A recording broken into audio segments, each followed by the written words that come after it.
In a bustling coffee shop, Preston, a lonely billionaire, sat quietly huddled in his wheelchair in a secluded corner. The coffee before him had long gone cold, and his bloodshot eyes stared blankly as if he wished to vanish from the world. Just then, a young black woman named Aaliyah approached, stopped in front of him, and softly asked, "May I sit with you?" The question caught him off guard. After only a few minutes of conversation, a sense of warmth filled his chest as if a spark of life had finally returned. But Aaliyah had no idea. That encounter was never an accident, because the very next morning she would return. Look him straight in the eye and ask a question powerful enough to change everything. Before we go back, let us know where you're watching from, and subscribe, because tomorrow I've got something extra special for you. The coffee shop hummed with the usual afternoon chaos: espresso machines, hissing conversations, overlapping chairs, scraping against worn hardwood floors. Preston Whitfield sat in the farthest corner wheelchair positioned against the brick wall, like he was trying to disappear into it. His coffee had gone cold 20 minutes ago. Steam no longer rose from the ceramic mug, but he hadn't touched it anyway. His hands rested motionless on the armrests, fingers occasionally twitching as if reaching for something that wasn't there. His eyes, red-rimmed and glassy, stared at nothing in particular, or maybe at everything all at once. A young couple laughed at the table nearest him. Their joy felt like sandpaper against his raw nerves. Preston's jaw tightened. He looked down at his useless legs hidden beneath expensive slacks that would never wrinkle from actual wear. 3 years in this chair. 3 years since Elijah's funeral. 3 years since his body had simply given up. "Sir, can I get you anything else?"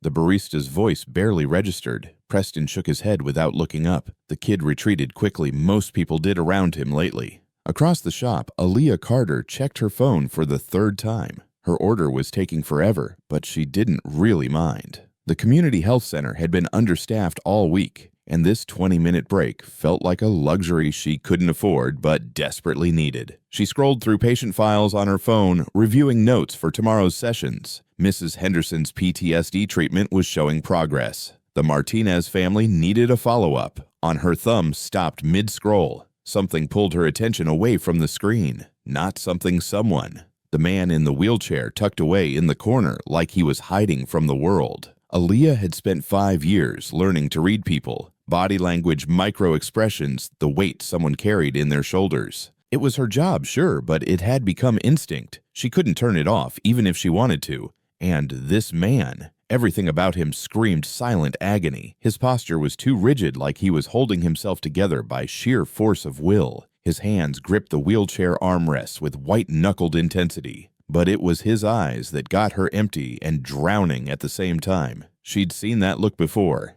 Too many times. On veterans who couldn't adjust to civilian life. On mothers who'd lost children. On people who'd already given up but their bodies hadn't figured it out yet. "Don't get involved, Aaliyah. You're off the clock." She tried to look away, tried to focus on her phone again, but her feet had other plans. Before her logical brain could talk her out of it, she was walking toward him. Her chai latte grew warm in her hands as she crossed the coffee shop, weaving between tables, until she stood right in front of his. Preston didn't look up. "Excuse me," Aaliyah said, her voice gentle but clear.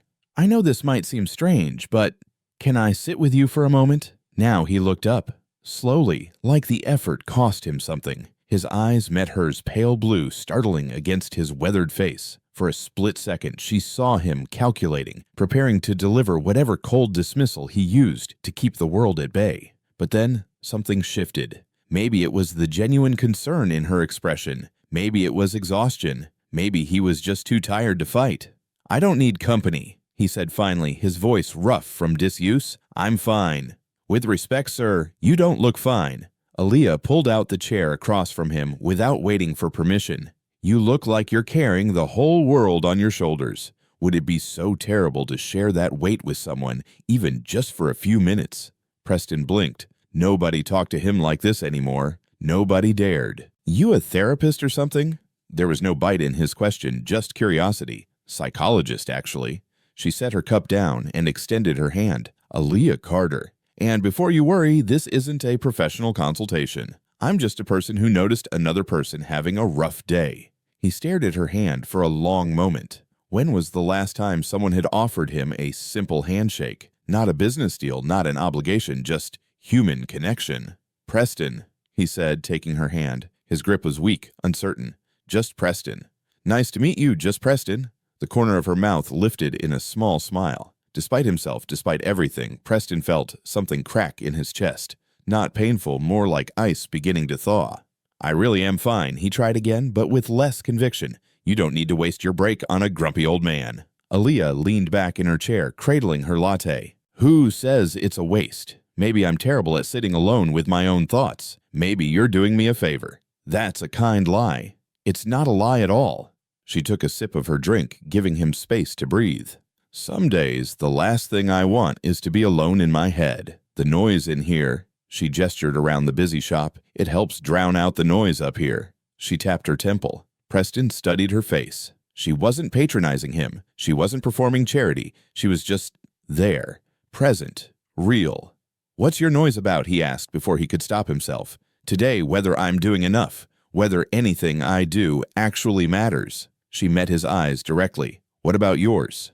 The question hung in the air between them. Preston's throat tightened. When was the last time anyone had asked him that? Asked what he was feeling instead of what he needed, what he wanted to buy, what decisions he was making. Loss, he said finally, the words scraping out of him. Old ghosts that won't stay buried. Aaliyah nodded slowly. Those are the worst kind, the ones we carry around because we don't know how to put them down. You speak from experience. Don't we all? She smiled sadly. I lost my mother 4 years ago. Some days it feels like yesterday. Other days it feels like a lifetime ago.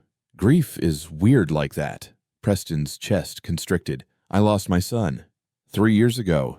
The words came out before he could stop them. He never talked about Elijah, not with his lawyers, not with his board members, not with anyone. But here in this crowded coffee shop with a stranger who'd simply asked if she could sit down, the truth spilled out. I'm so sorry, Aaliyah said quietly. No platitudes, no empty reassurances, just acknowledgement. The worst part is I wasn't there when he needed me most. Preston's voice cracked. I was building an empire, making money I didn't need, and he was dying. By the time I paid attention, it was too late. That's a heavy burden to carry alone. I deserve to carry it. His hands trembled on the armrests. I failed him. I failed. He stopped himself, the words catching in his throat. Aaliyah reached across the table, not quite touching his hand, but close enough that he could feel the warmth. Grief makes us believe we deserve punishment, but punishing yourself won't bring him back. It just keeps you stuck. Preston looked at this young woman, this stranger who'd walked into his isolated corner and refused to let him disappear. Why are you doing this? You don't know me. I know pain when I see it, and I know that sometimes the bravest thing someone can do is just sit with another person in theirs. They sat in silence for a moment. Around them, the coffee shop continued its chaos, but their corner felt strangely peaceful. You said your name was Aaliyah, Preston asked. That's right. It's a beautiful name. My mother chose it. She was a nurse, worked night shifts at St. Mary's Hospital for 20 years. She always said names had power, that they could shape who we become. Aaliyah's expression softened with memory. She wanted me to be strong and grounded. I try to honor that. Something flickered across Preston's face, recognition maybe, or déjà vu. St. Mary says, you know it. Yes, a long time ago. He shook his head as if clearing cobwebs. Your mother sounds like she was a remarkable woman. She was. She raised me by herself, worked double shifts, put me through college. I became a psychologist because of her. She taught me that listening to people, really listening, is one of the most powerful things you can do. Preston's eyes glistened. She taught you well. Thank you. Aaliyah glanced at her phone and sighed. I should probably get back. My break's been over for 10 minutes. Of course. Preston straightened in his wheelchair, some life returning to his posture. Thank you for this, for sitting down, for not walking past. Anytime, Preston. She stood gathering her things. And I mean that. I come here most afternoons around this time. If you're ever here and need someone to not be alone with, I'm usually around. I might take you up on that. I hope you do. She started to walk away, then paused. Preston, whatever ghosts you're carrying, you don't have to carry them alone. Okay. He nodded, not trusting his voice. As Aaliyah walked out of the coffee shop, Preston sat straighter than he had in months. For the first time in 3 years, the crushing weight on his chest felt just a little lighter. He picked up his cold coffee and took a sip anyway. The next morning hit Aaliyah like a freight train. The community health center on Lexington Avenue in the Bronx never slowed down, and today was no exception. "Dr. Carter, room 3 is ready for you." Aaliyah grabbed the file from the intake nurse and headed down the narrow hallway. The fluorescent lights flickered overhead. Maintenance had been promising to fix them for months. The walls needed fresh paint. The chairs in the waiting room had tears in the vinyl, but none of that mattered to the people who came here. This place was their lifeline. Room 3 held Marcus Williams, a 19-year-old kid who'd witnessed his best friend get shot 3 months ago. He sat hunched in the plastic chair hoodie pulled up despite the warmth of the room. "Hey, Marcus," Aaliyah said softly, closing the door behind her. "How are you sleeping?" "I'm not." His voice was flat, emotionless. "Every time I close my eyes, I see it again. The blood, his face." Aaliyah pulled her chair closer, maintaining eye contact. "The nightmares are your mind trying to process trauma. It's normal, even though it doesn't feel that way." "Normal? There's nothing normal about watching someone die." "You're right. There isn't." She leaned forward, her presence steady and calm. "But you're still here, Marcus. You showed up today. That takes courage." For the next 40 minutes, she guided him through grounding techniques, helped him identify his triggers, reminded him that healing wasn't linear. By the time he left, his shoulders sat a little less heavy. 3 more patients followed: a mother struggling with postpartum depression, a veteran with PTSD who couldn't hold down a job, a teenage girl cutting herself to feel something other than numbness. Aaliyah listened to every word, absorbed every pain, carried every burden like it was her own. It's what made her good at her job. It's also what exhausted her. By lunchtime, she collapsed into the break room chair across from her colleague, Dr. James Morrison, a family medicine physician who'd been at the center for 15 years. "You look wiped," James said, sliding a sandwich across the table toward her. "Extra turkey. You need protein." "Thanks." Aaliyah unwrapped it, but didn't take a bite. Her mind was somewhere else. "Earth to Aaliyah," she blinked. "Sorry, just thinking about something strange happened yesterday." She set the sandwich down. "I was at the coffee shop on 5th, and I saw this man sitting alone in a wheelchair. He looked so broken, like he'd given up on everything. And I couldn't just walk past him." James raised an eyebrow. "Let me guess, you went full therapist mode." "I just sat with him. We talked." She paused, searching for the right words. "James, it was the weirdest thing. I felt this connection to him. Like I'd known him before, even though I'd never seen him in my life." "Connection how?" "I don't know how to explain it. When he talked about losing his son, I felt his pain like it was mine. And his eyes." She stopped, realizing how it sounded. "Never mind. It's crazy." "Empathy isn't crazy. It's your superpower." James took a bite of his sandwich. "Did you get his name?" "Preston. Just Preston." "Last name?" He didn't offer one. "And I didn't ask." Aaliyah finally bit into her sandwich, chewing thoughtfully. "He mentioned his son died 3 years ago. Said he wasn't there when it mattered most. You could see the guilt eating him alive. Sounds like he needs more than a coffee shop conversation."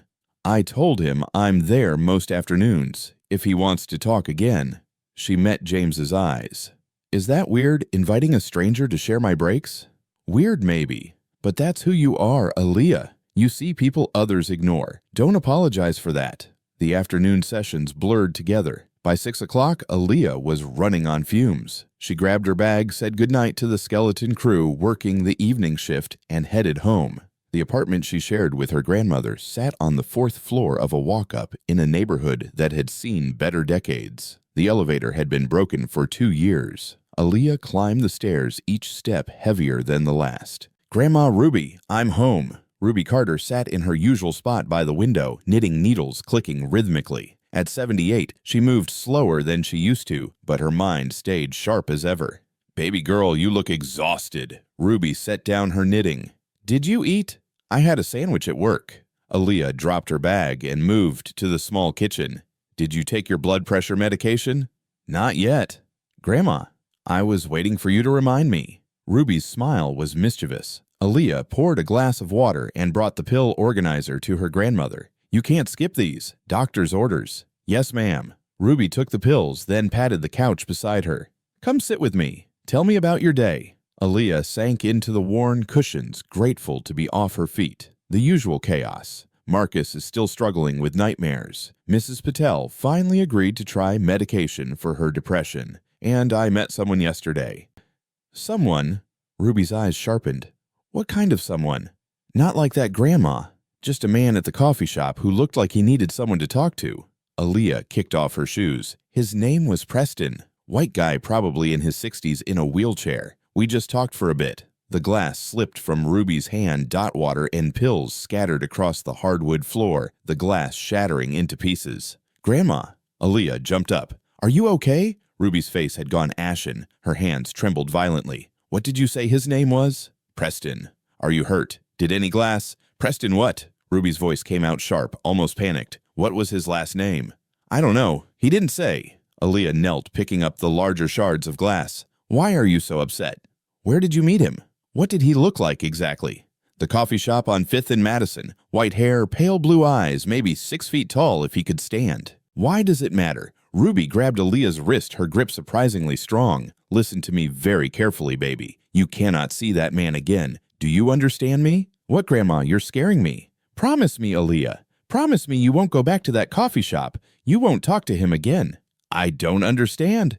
Promise me. Ruby's voice cracked with desperation. Aaliyah had never seen her grandmother like this. Ruby was the strongest person she knew, the woman who'd raised her alone after Linda died, who'd worked 3 jobs to keep them fed, who never let anything shake her. But right now, she looked terrified. Okay, Aaliyah said slowly. I promise. Ruby released her wrist and slumped back against the couch, suddenly looking every one of her 78 years. Good, that's good. Are you going to tell me why? Not tonight. I'm tired. Ruby closed her eyes. Clean up this mess and help me to bed. 2 hours later, Aaliyah lay awake in her small bedroom staring at the ceiling. Her grandmother's reaction played on repeat in her mind. The terror in Ruby's eyes. The way she'd practically begged for that promise. Something wasn't right. Aaliyah rolled out of bed and moved quietly to the closet. On the top shelf, tucked in a cardboard box, sat her mother's belongings. She'd only looked through them once after Linda died. The grief had been too raw. But now, 4 years later, maybe she could handle it. She pulled down the box and sat cross-legged on the floor. Photos. A nurse's badge from St. Mary's Hospital, a silver necklace, a worn journal with Linda's handwriting filling the pages. Aaliyah flipped through the journal carefully. Most entries were mundane shift notes, grocery lists reminders. But tucked between 2 pages near the middle, she found a photograph. Half a photograph, someone had torn it down the center. The remaining half showed a man's hand resting on a table, strong, well-manicured fingers, and on the ring finger, a distinctive signet ring. Even in the faded photo, Aaliyah could make out the engraved design, a shield with the letter W. In the center, surrounded by ornate scrollwork, she turned the photo over. On the back, in her mother's handwriting, the only good thing. Aaliyah's heart hammered in her chest.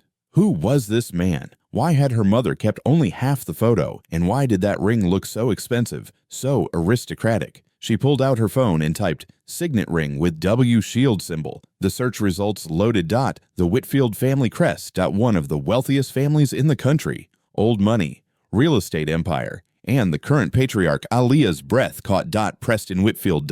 She stared at the photo again, at that ring on the stranger's hand. Could it be the same Preston, the broken man in the coffee shop? Her grandmother's panic suddenly made terrible sense. Ruby knew something. Something about Preston, about Linda, about secrets that had been buried for 25 years. Aaliyah looked at the closed door of Ruby's bedroom. She'd made a promise not to see Preston again. But she hadn't promised not to find out the truth. Tomorrow, she'd go back to that coffee shop. And this time, she'd have questions Preston Whitfield needed to answer. Preston was already there when Aaliyah walked into the coffee shop the next afternoon. Same corner table, same wheelchair positioning. But this time his coffee was fresh and steaming, and his eyes tracked her the moment she entered. "You came back," he said as she approached.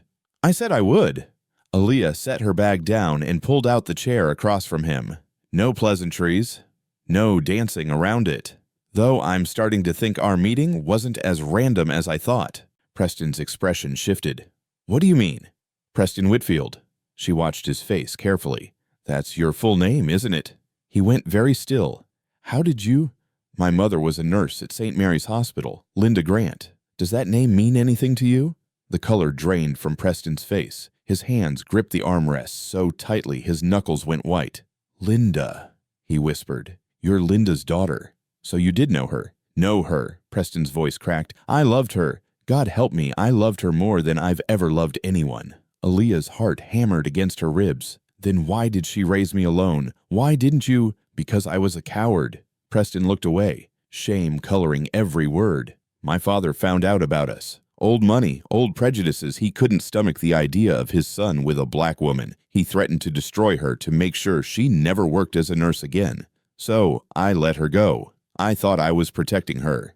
"You abandoned her?"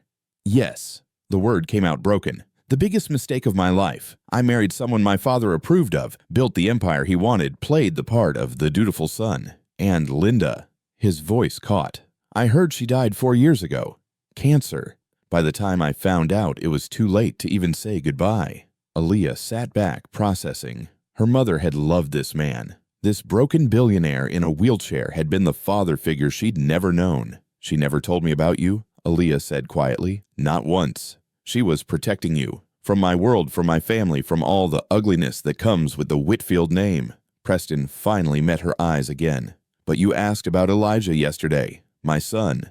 You said you lost him 3 years ago. Leukemia.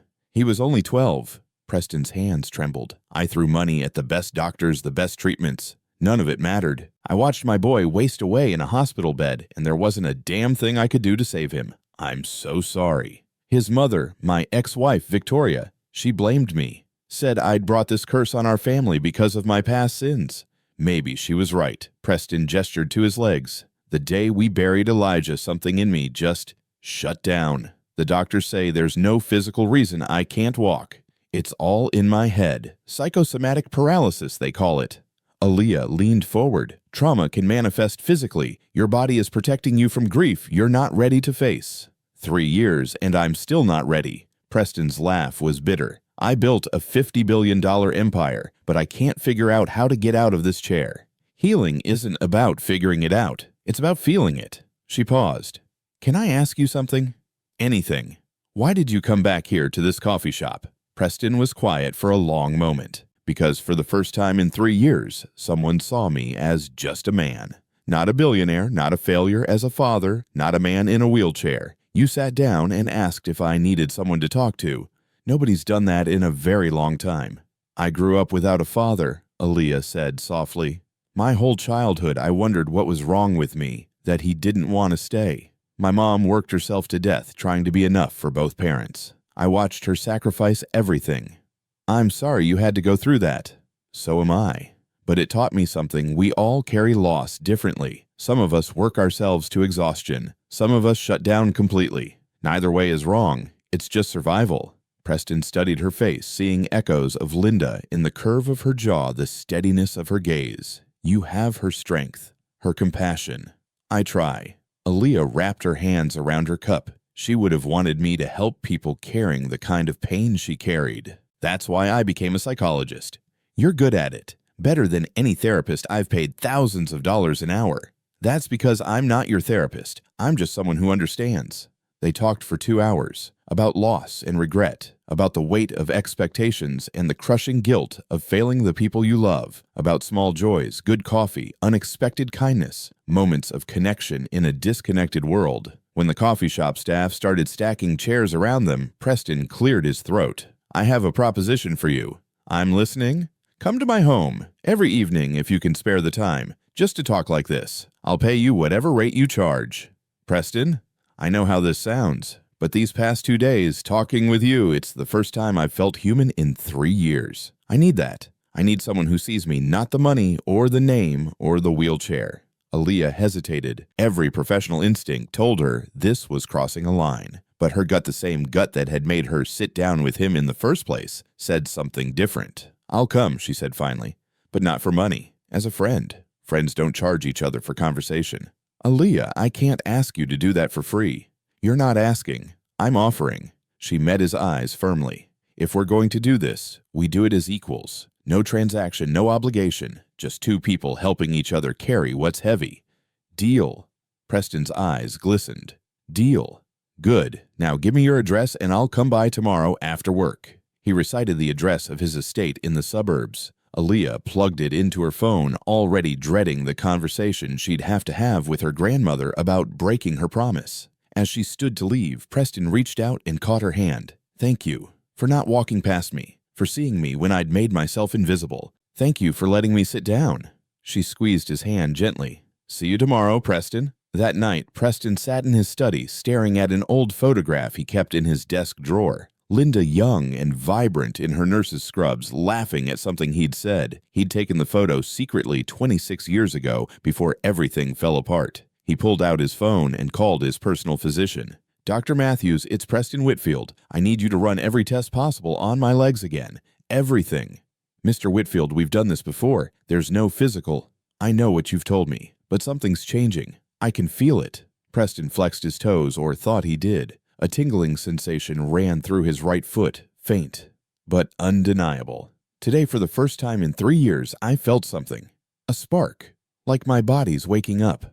That's remarkable. What changed? Preston looked at Linda's photo, then at the empty doorway where Aaliyah had stood moments before leaving. I found a reason to want to stand again.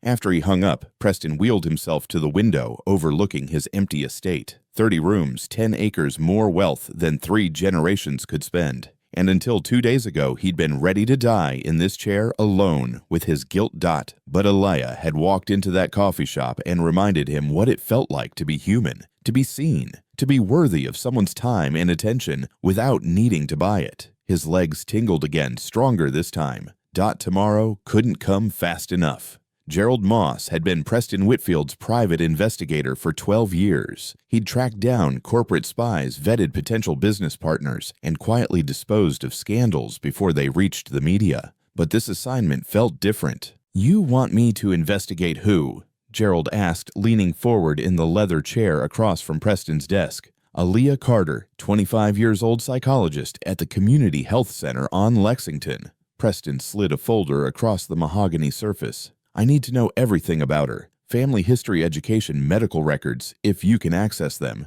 Gerald opened the folder, studying the photo Preston had somehow obtained. Mind telling me why? She's Linda Grant's daughter. Gerald's eyebrows shot up. He'd been with Preston long enough to know that name to understand the significance. The nurse from St. Mary's, the woman your father.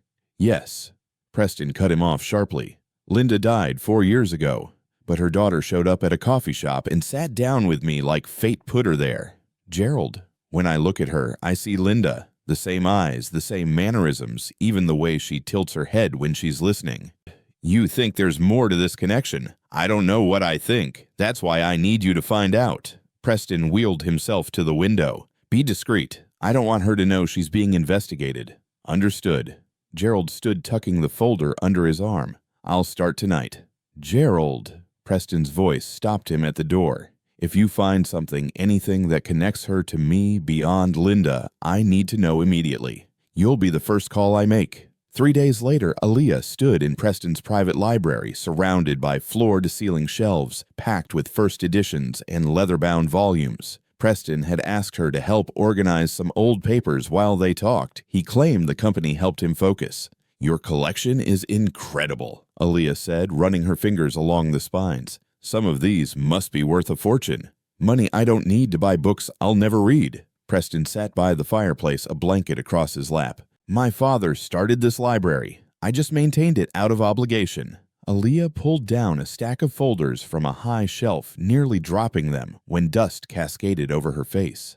Jesus, when was the last time anyone touched these? Probably before Elijah was born. Preston's voice went soft at his son's name, the way it always did. She settled on the floor, sorting through yellowed documents and faded photographs, bank statements from the 80s, property deeds, letters in flowing cursive she could barely read. Then she found the bundle tied with a frayed ribbon, unsent letters, dozens of them, all addressed to the same person, Linda Grant, St. Mary's Hospital, New York. Aaliyah's hands trembled as she untied the ribbon. The first letter was dated 26 years ago. My dearest Linda, I know I have no right to write to you after what I've done. My father has made his position clear. You and I can never be together. But I need you to know that leaving you was the hardest thing I've ever done. You are the only woman I've ever truly loved. She looked up at Preston, who was staring into the fire, oblivious. Her heart hammered as she kept reading. The baby is due in 3 months. I wish I could be there. I wish I could hold our child and tell them about their mother's strength and beauty.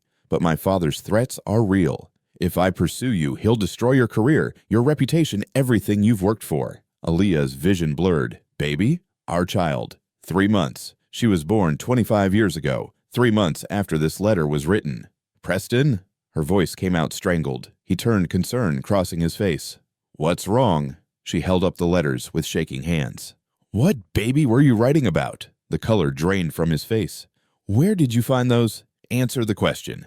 What baby? Preston gripped the armrests of his wheelchair. Linda was pregnant when I left her. My father found out and... He stopped, the memory clearly painful. He told me the baby died, stillborn. Linda was devastated, and I wasn't allowed to even visit her. By the time I defied him and went to the hospital, she'd already left, disappeared. I never saw her again. The baby died. Aaliyah stood, the letters clutched against her chest. Are you absolutely certain?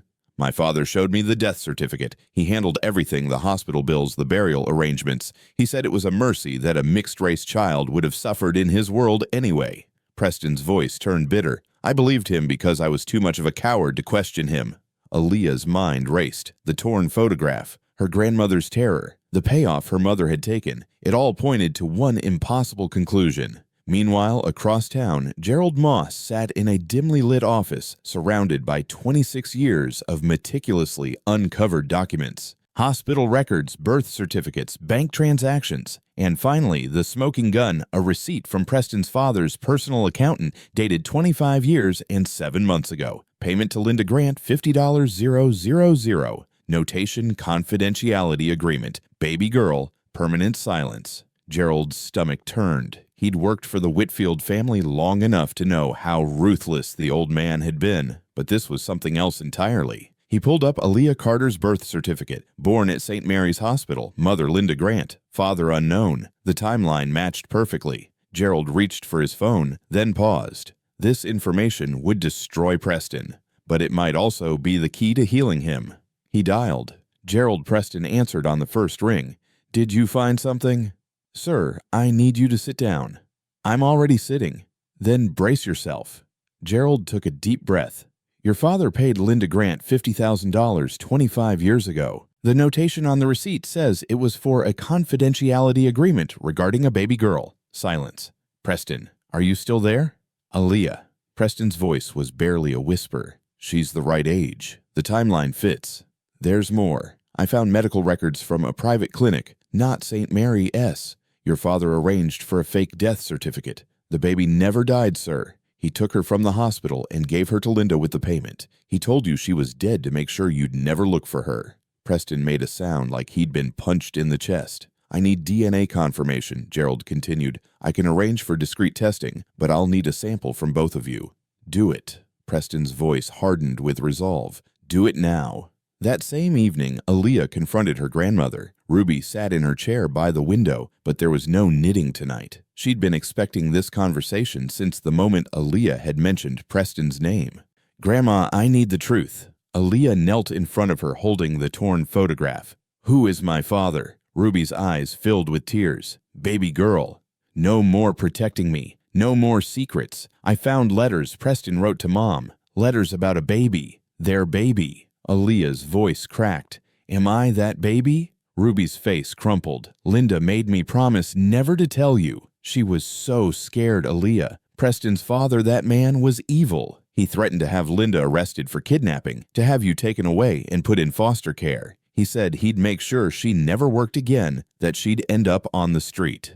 So she took the money. She took the money to save your life. Ruby grabbed Aaliyah's hands. That man would have killed you both before he let a black grandchild carry the Whitfield name. Linda saw his eyes. She knew he meant every word, so she took the deal. She let Preston think you died and raised you herself. Does Preston know now? I don't know. But if you tell him, that family will come for you. They'll try to take everything Linda sacrificed to give you. Aaliyah pulled her hands away and stood. Preston isn't his father, and I'm not a child who needs protecting anymore. The next day, Gerald collected hair samples from a teacup Aaliyah had used at Preston's estate. He He already had Preston's DNA on file from previous medical tests. He sent everything to a private lab with instructions for a rush analysis. 72 hours. That's how long it would take to confirm what Preston's heart already knew and what Aaliyah's instincts had been screaming since she'd found those letters. Preston sat in his study that night, the unsent letters spread across his desk. He picked up his phone 3 times to call Aaliyah, and 3 times he set it back down. What would he say? "I think you might be my daughter, the child I thought died 25 years ago." His legs tingled again, stronger than before. The sensation had been building all week ever since Aaliyah started visiting, like his body knew something his mind hadn't yet accepted. Across town, Aaliyah lay awake staring at her mother's journal. She'd read every entry now, piecing together the story Linda had been too afraid to tell out loud. The love story, the pregnancy, the threats, the impossible choice between keeping her daughter and keeping her safe.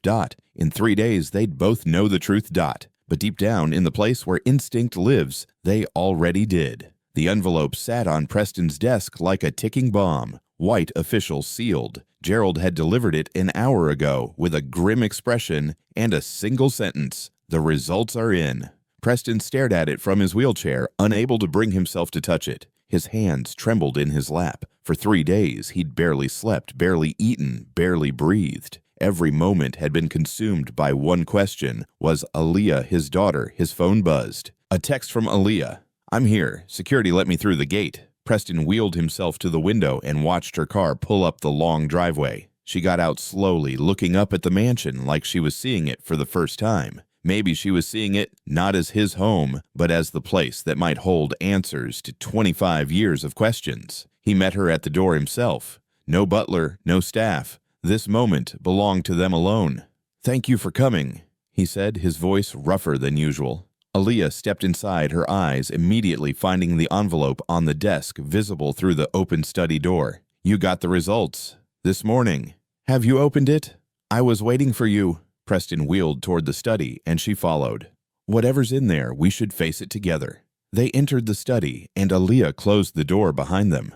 The room suddenly felt smaller, the air thicker. She sat in the chair across from his desk, her hands clasped tightly in her lap. Preston picked up the envelope. His fingers struggled with the seal. "Do you want me to?" Aaliyah started. "No, I need to do this." He finally got it open and pulled out the single sheet of paper. His eyes scanned the page, moving past the technical jargon to the only line that mattered. Probability of paternity, 99.98%. The paper slipped from his fingers and floated to the desk. "Preston."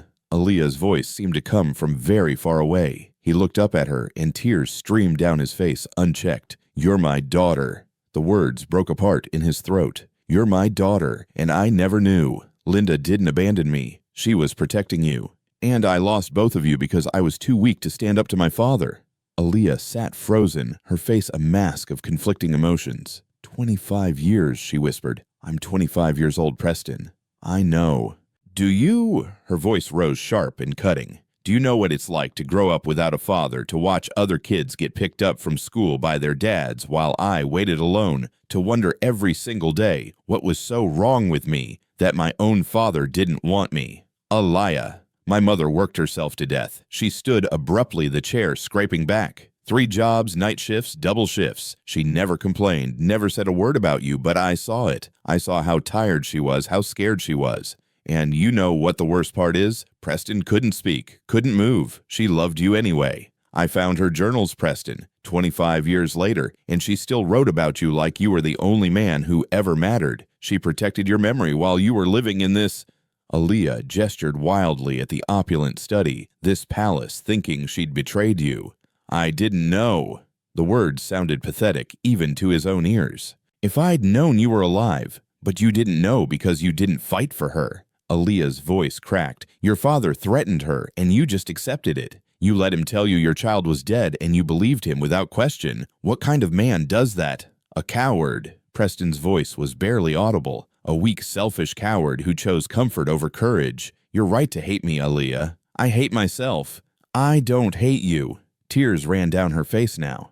"I wish I did. It would be so much easier than this feeling that I finally found you, and it's 25 years too late.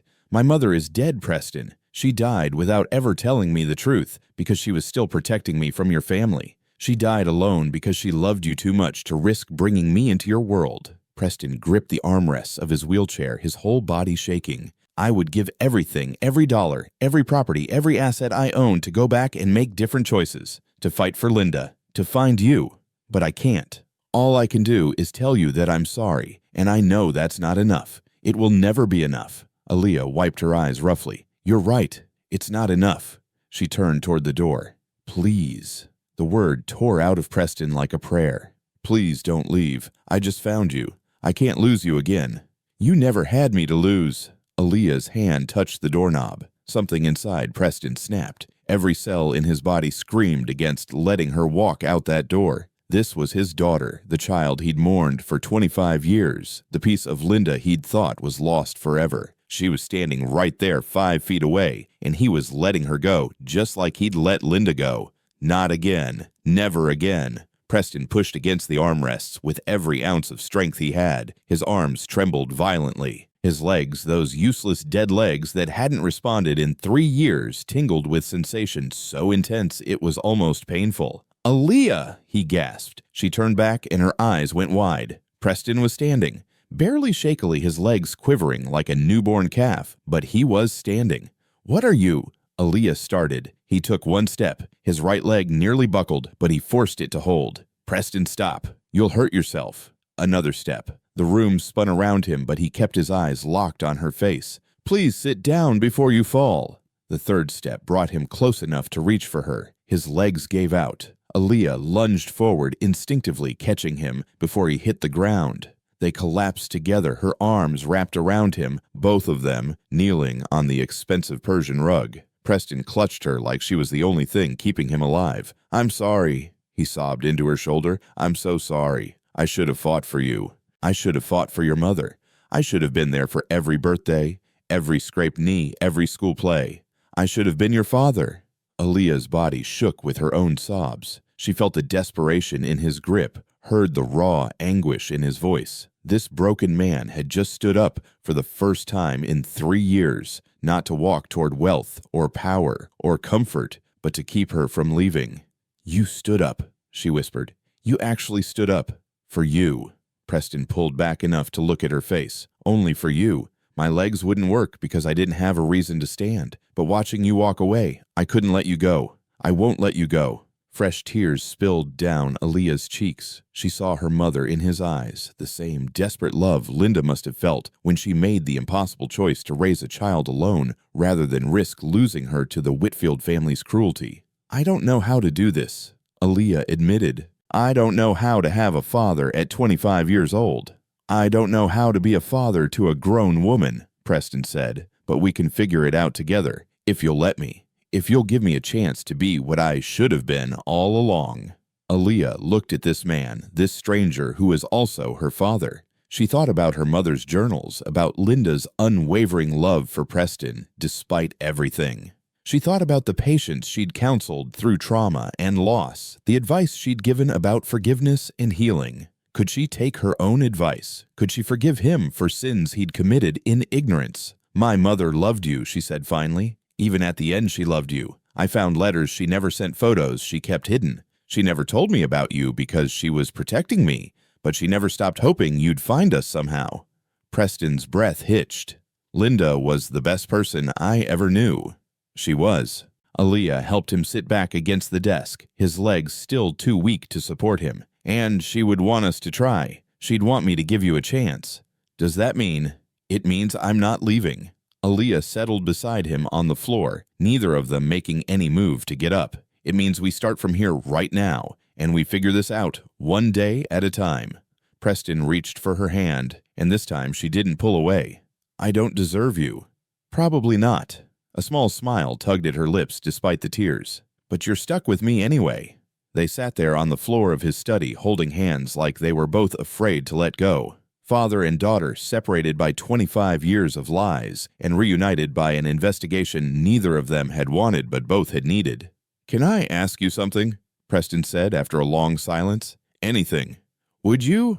His voice wavered. "Would you call me Dad someday when you're ready? You don't have to now, I just—" "Dad." The word felt strange in her mouth, foreign and familiar at once. Preston's eyes filled with fresh tears. "Say it again." "Dad," Aaliyah repeated, and this time it felt right. "You're my dad." He pulled her into another embrace, and they held each other while 25 years of loss and longing finally began to heal. The boardroom of Whitfield Industries occupied the entire top floor of a Manhattan skyscraper. 23 members of the board of directors sat around an obsidian table worth more than most people's houses, and every single one of them looked furious. Preston stood at the head of the table, leaning heavily on a mahogany cane. His legs still trembled after more than 5 minutes upright, but he refused to sit. "Not for this.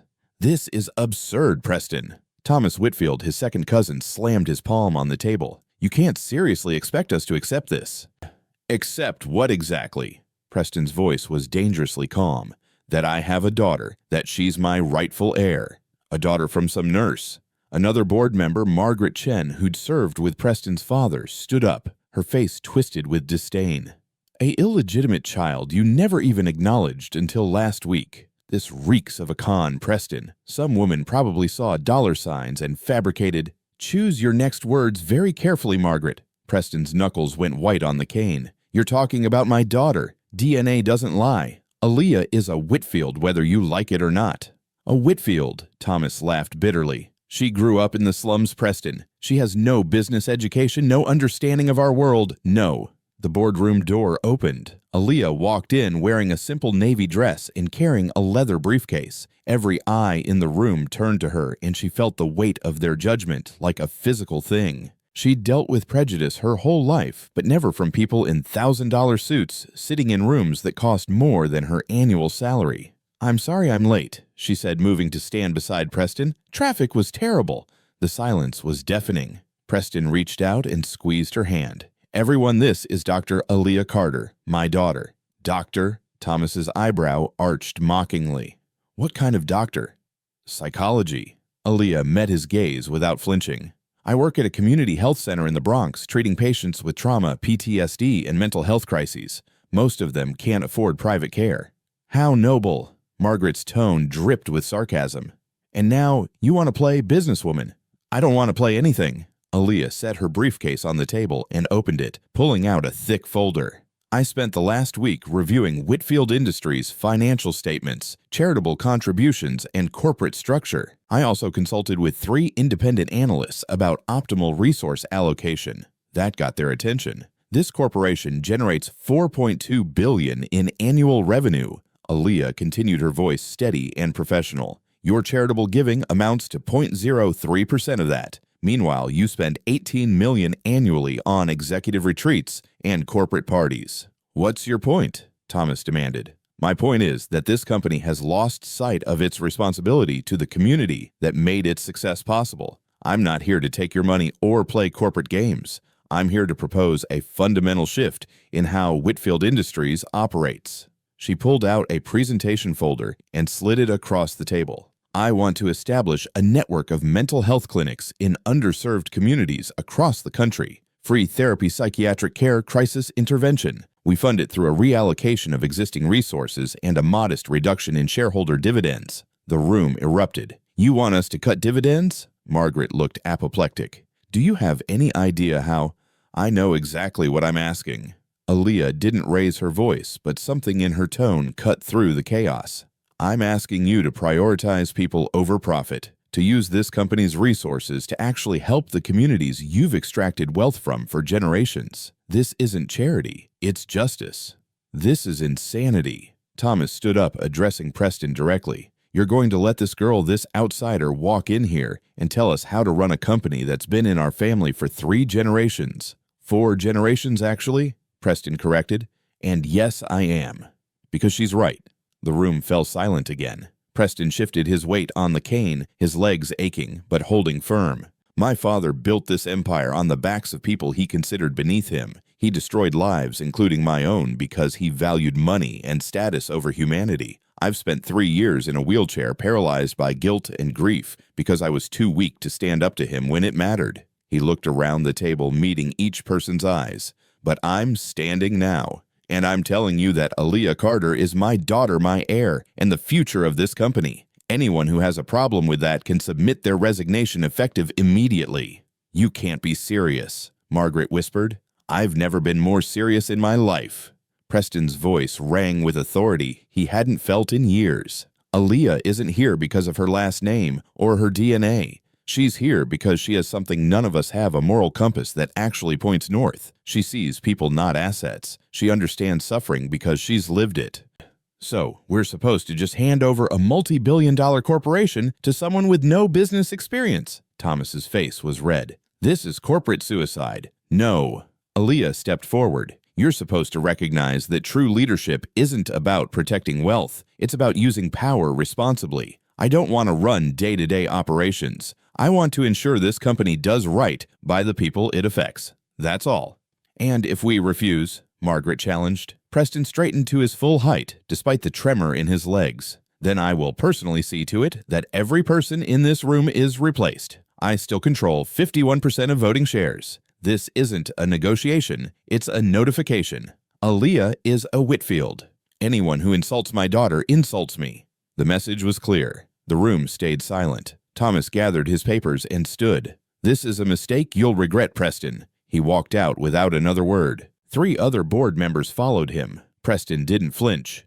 "Anyone else?" No one moved. "Good. We'll reconvene next week to discuss the specifics of Aaliyah's proposal. Meeting adjourned." He tapped his cane on the floor with finality. As the room emptied, Aaliyah leaned close to Preston. "You didn't have to do that." "Yes, I did. They needed to understand that you're not negotiable." He smiled tiredly. "How'd I do?"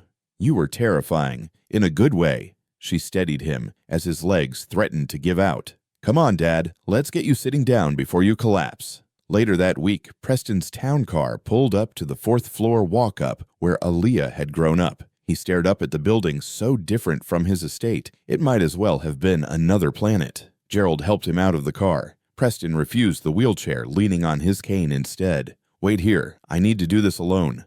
"Sir, the stairs." "I'll manage." Preston started toward the entrance, each step deliberate and painful. 4 flights had never seemed so daunting. By the time he reached Aaliyah's door, he was drenched in sweat and gasping for breath. But he'd made it on his own 2 feet. Ruby answered his knock. She stared at him for a long moment, her face unreadable. "Mrs. Carter," Preston said quietly, "may I come in?" Ruby stepped aside without a word. The apartment was tiny, shabby, warm. Photos of Aaliyah covered every surface. School pictures, graduation, her first day at the health center. A life Preston had missed entirely. "She's not here," Ruby said, closing the door. "She's at work." "I know. I came to see you." Preston lowered himself carefully into a chair, his legs screaming with relief. "I owe you an apology that's 25 years overdue." Ruby sat across from him, her hands folded in her lap. "You owe me nothing. You owe Linda everything, and she's dead." "You're right, but you're the one who raised my daughter when I should have been there. You're the one who protected her from my family's poison. You did everything I failed to do." "I did what Linda asked me to do," Ruby said stiffly. "I kept that baby safe from people like you." "People like me?"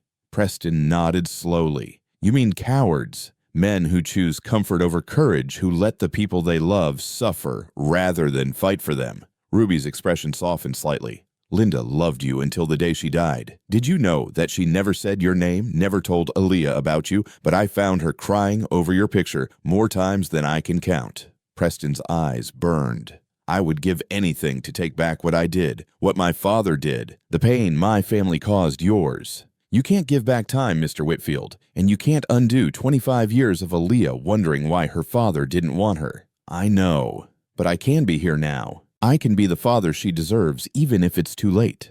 Preston leaned forward. "Mrs. Carter, Ruby Aaliyah wants you to come live at the estate. She's worried about you climbing these stairs, about you being alone." "I don't need your charity." "It's not charity, it's family." Preston met her eyes. "You're Aaliyah's grandmother. That makes you family. Please, let me do this one thing right." Ruby studied his face for a long time. Finally, she spoke. "Linda made me promise to protect Aaliyah from your world. Can you promise me you'll do the same, that you won't let those vultures on your board hurt her? I'll protect her with everything I have. I swear it." Ruby nodded slowly. "Then I'll come, but not for you, for her. That's all I'm asking."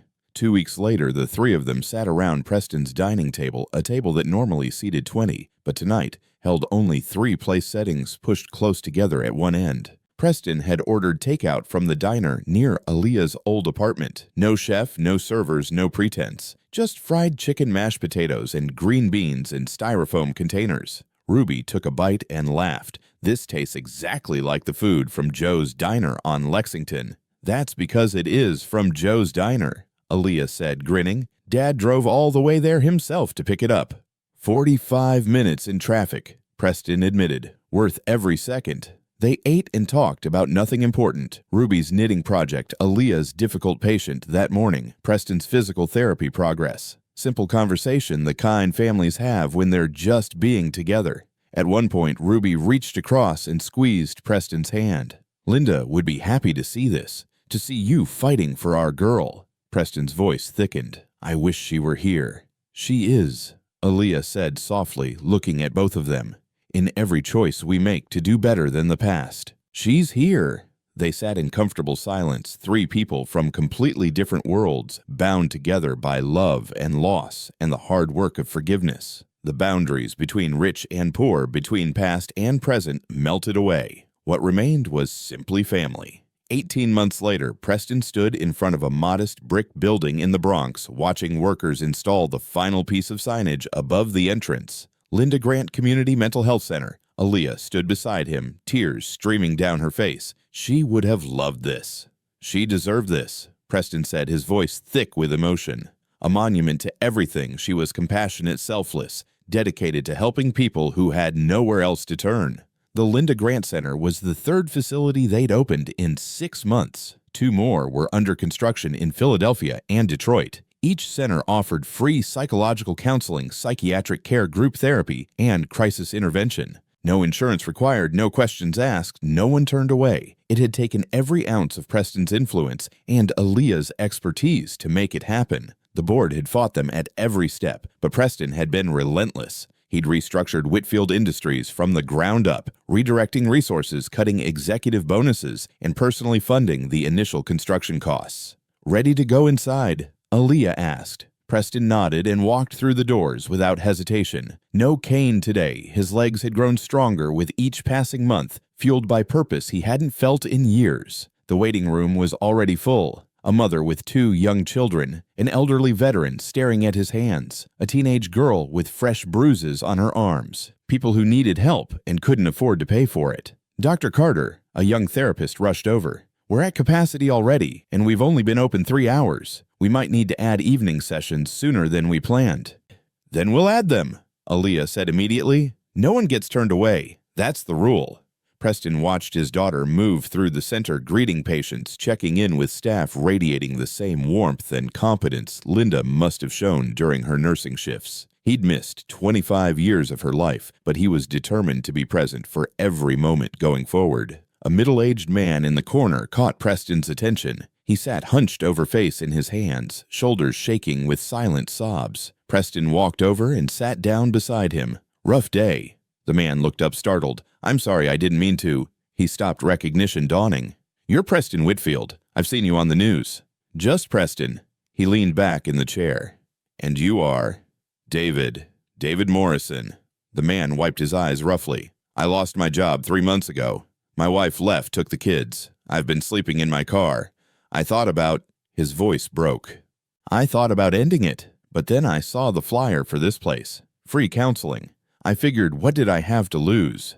Preston felt his chest tighten. A year ago, he would have written this man a check and moved on, never understanding the depth of his pain. But Aaliyah had taught him that money couldn't fix everything. Sometimes people just needed to be seen to be heard. I'm glad you came, Preston said quietly. My daughter, the doctor who runs this place, she's brilliant at helping people carry the weight when it gets too heavy. She helped me. What could someone like you need help with? Grief, loss, guilt that nearly killed me. Preston met David's eyes. I spent 3 years in a wheelchair because I couldn't face what I'd done to the people I loved. Money doesn't insulate you from pain, David. It just makes it easier to hide from. They sat in silence for a moment. Then David asked, did it get better, the grief? It got different, less sharp, more manageable. But it took work and time and letting people help me. Preston stood and offered his hand. You're in the right place. Keep coming back. David shook his hand, some of the desperation leaving his face. Thank you. As Preston walked away, he felt Aaliyah's eyes on him. She smiled proud, warm, grateful. He smiled back. This was what healing looked like. Not grand gestures or overnight transformations, but small moments of connection, one conversation at a time. Over the following months, Preston became a regular presence at all 3 centers. He'd arrive early before Aaliyah's shift started and sit in the waiting rooms talking to patients. He learned their names, their stories, their struggles. The billionaire veneer he'd worn for 60 years crumbled, completely replaced by genuine empathy. You're getting good at this, Aaliyah told him one evening as they walked through the Detroit facility together. Mrs. Patterson told me you spent an hour listening to her talk about her late husband. She needed someone to remember him with her. That's all. Preston paused by a window overlooking the street. I'm learning what you've always known, that listening is the most powerful thing we can offer sometimes. You sound like a therapist. I learned from the best. He put his arm around her shoulders. Your mother would be so proud of you, Aaliyah, of what you've built here. We built it together. She leaned into his side. This is our legacy, Dad. Not money or buildings or corporate empires. This. 6 months later, they stood at St. Mary's Hospital for another unveiling. A bronze memorial statue of Linda Grant in her nurse's uniform holding the hand of a patient. The plaque read, Linda Grant, RN, 1968 to 2021. She saw every person as worthy of dignity, compassion, and care. This memorial honors her life of service and sacrifice. Ruby stood between them, supported by a walker, but standing tall. She would have said this was too much fuss, that she was just doing her job.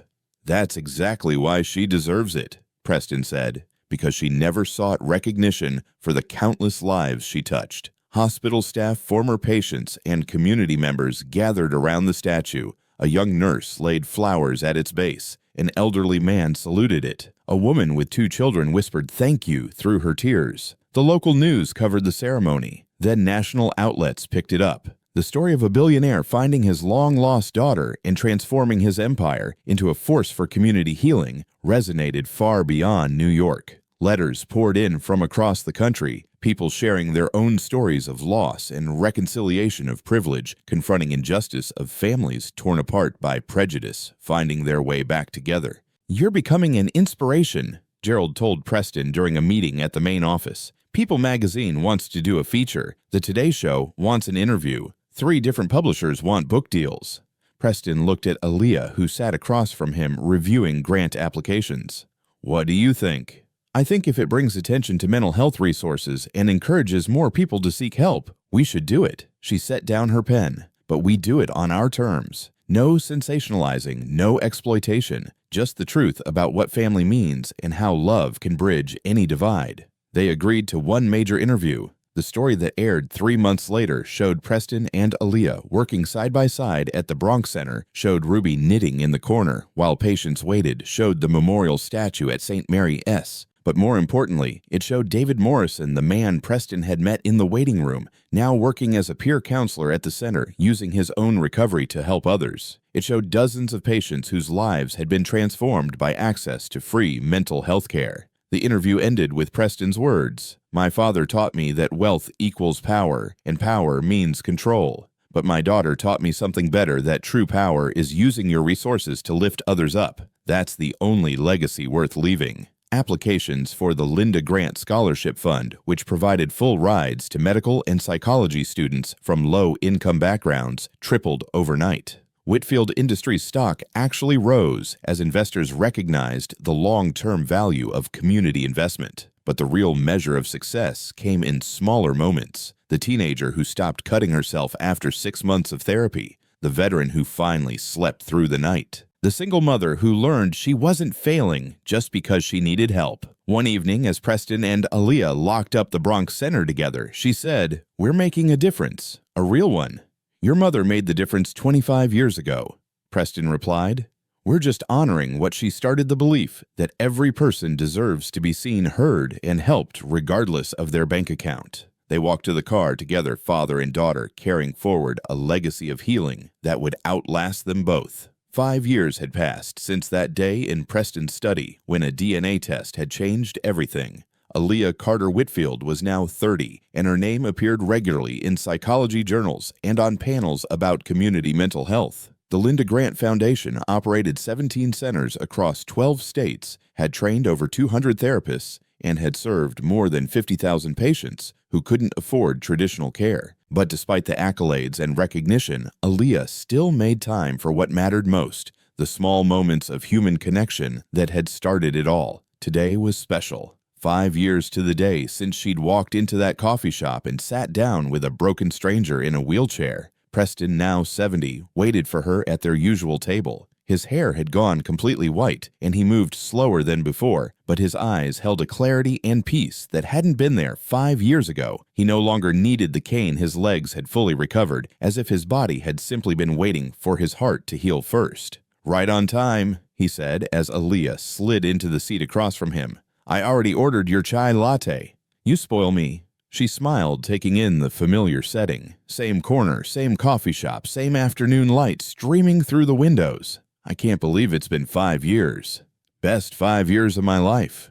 Preston reached across and squeezed her hand. Ruby would have loved to be here today. Aaliyah's smile wavered. Her grandmother had passed away 8 months ago, peacefully in her sleep at Preston's estate. She'd lived long enough to see the first Linda Grant Center open, long enough to watch Preston and Aaliyah become a real family, long enough to know that Linda's sacrifice hadn't been in vain. "She's here," Aaliyah said softly, "in everything we do, just like Mom."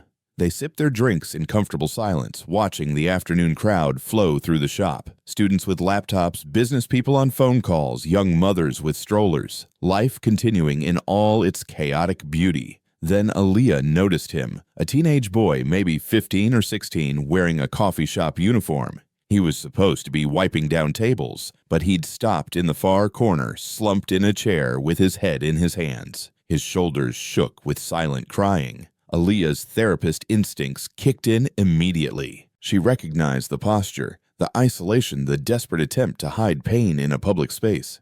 "Do you see him?" she murmured to Preston. "I do." Preston's eyes were gentle. "He looks like I did 5 years ago, like someone who's carrying too much alone." Aaliyah stood grabbing her cup. "I'll be right back." She crossed the coffee shop slowly, giving the boy time to notice her approach. He looked up quickly, wiping his eyes and trying to compose himself. "I'm sorry, ma'am. I'll get back to work." "Don't worry about that." Aaliyah gestured to the empty chair. "Can I sit with you for a moment? You look like you could use some company." The boy stared at her, confusion and wariness fighting across his face. "I don't know you." "No, you don't. But I know what it's like to feel alone in a crowded room. I know what it's like to hurt so much you can't see a way forward." She sat down anyway, her voice gentle. "I'm Aaliyah. What's your name?" "Marcus." He hesitated, then added, "Why do you care?" "Because someone once cared enough to sit down with me when I needed it most, and it changed my life." She took a sip of her latte. "You don't have to talk if you don't want to. I can just sit here while you take a breath.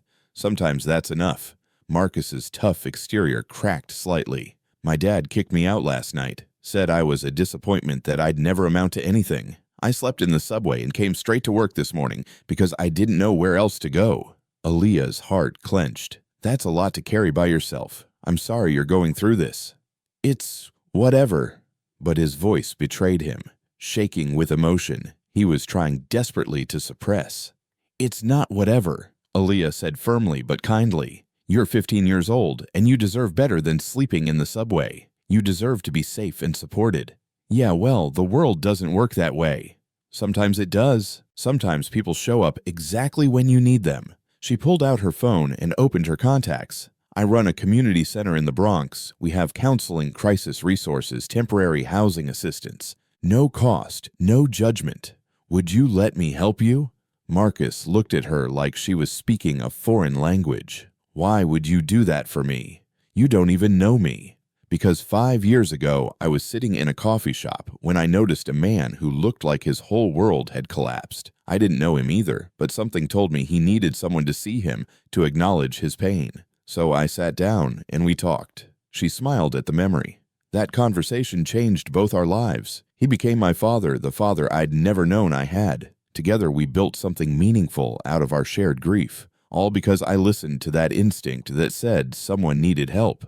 That's a nice story, but nothing Marcus. Every person deserves to be seen, to be heard, to know they're not carrying their burden alone. Aaliyah slid her business card across the table. Take this. Come to the center tomorrow. We'll figure out what you need, whether that's counseling, housing help, or just a safe place to exist for a while. Marcus picked up the card, staring at it like it might disappear.